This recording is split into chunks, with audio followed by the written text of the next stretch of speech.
carne de puerco con un mole estilo Michoacán.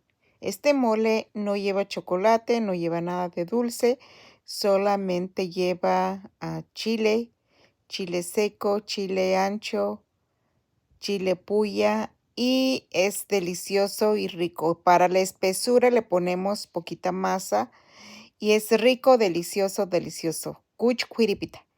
En purépecha así se llama cuchquiripita, unchkata. Tire cuehtinderaje ashpit ashpit. Isangin chintuchita chet kajimos nisun cani kashprendish kaichos cotameu tortillas recién hechas a mano. Hecho por aguanita.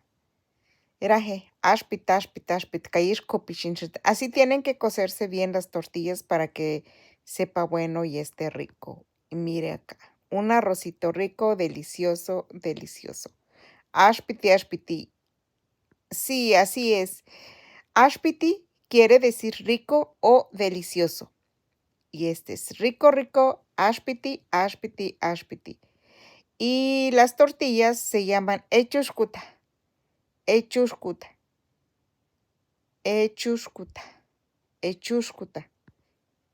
Y sarikoshin, así se dice en purépecha, echushkut